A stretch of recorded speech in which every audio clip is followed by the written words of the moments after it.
subtopic of breathing, that is inspiration. As you all know, the breathing means supplying of oxygen to the alveoli and the elimination of carbon dioxide, or simply inhalation and expiration of what, or exhalation of air, is known as breathing. So here the first process which is included in the breathing is inspiration.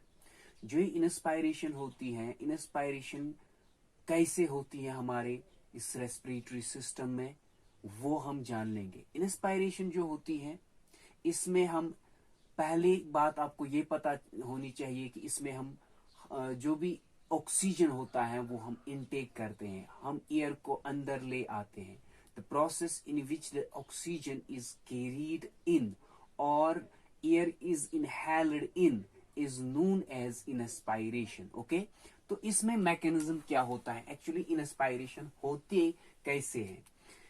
जब हम continuously contractions होती हैं हमारे इस external intercostal muscles में और diaphragm में और जो इंटरकोस्टल मसल्स में, जब कंटिन्यूअस क्या होता है वहां पे, जब कंटिन्यूअस कंट्रैक्शंस होती हैं तो वो एक्सपेंड करती हैं किसको, थोरैसिक को.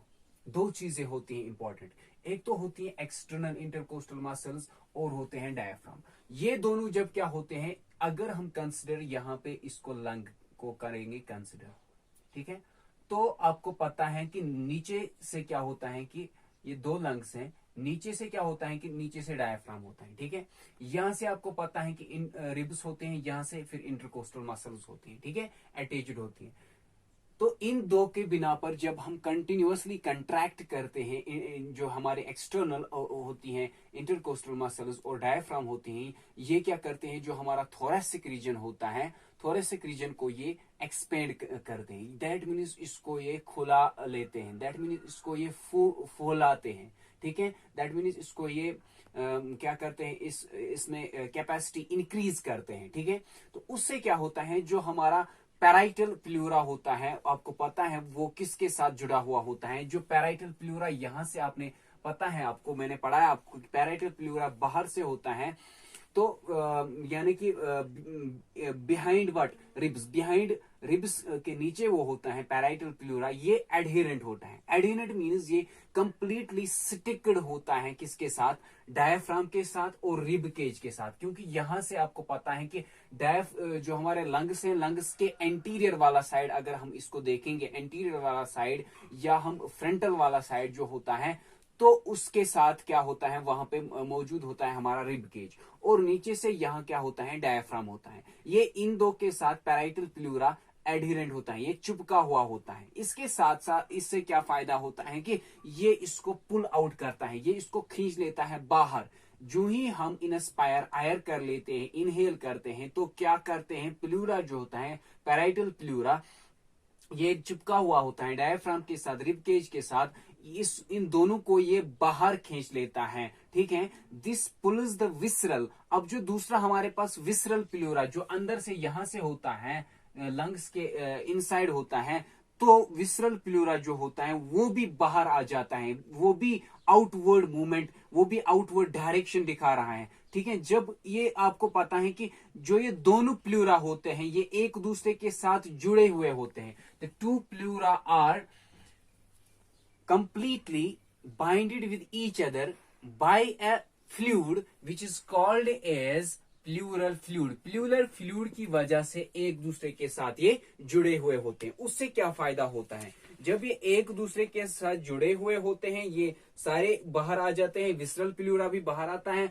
पैराइटल प्लूरा भी बाहर की ओर आता है, ठीक है. इससे क्या फायदा होता है, इससे ये फायदा होता है कि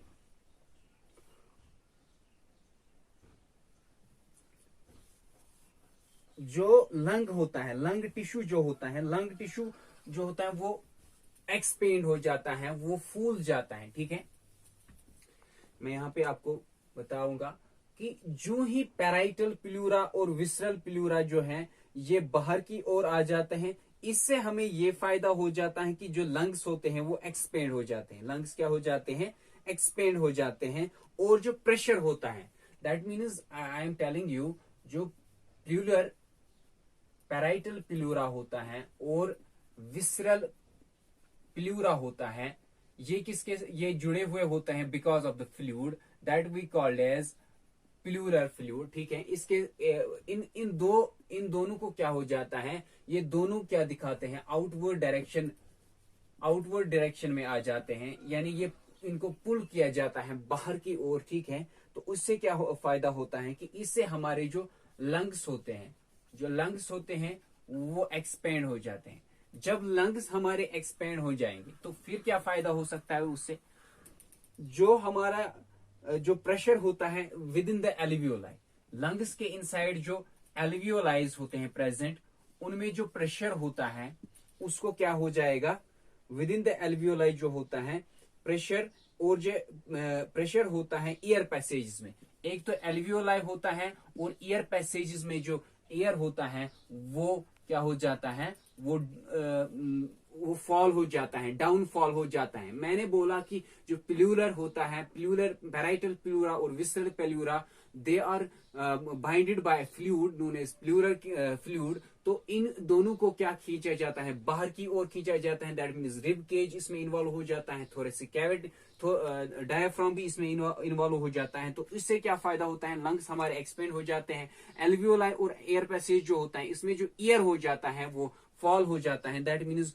उसमें डिक्रीज हो जाता है। Actually the pressure in the alveoli and the air passages decreases. यहाँ पे क्या हो जाता है, जो प्रेशर एक्चुअली किसमें होता है, एल्वियोलाई में और एयर पैसेजेस में, वो क्या हो जाता है, वो डिक्रीज हो जाता है, वो कम हो जाता है, उसमें प्रेशर डिक्रीज हो जाता है। उससे क्या फायदा हो जाता है, उससे क्या हमें फायदा पहुंचता है, उससे जब डिक्रीज हो जाता है pressure in the Airways, in the alveoli and the air passages, उससे ये फायदा होता है कि जो भी लंग्स में अब होता है एयर, वो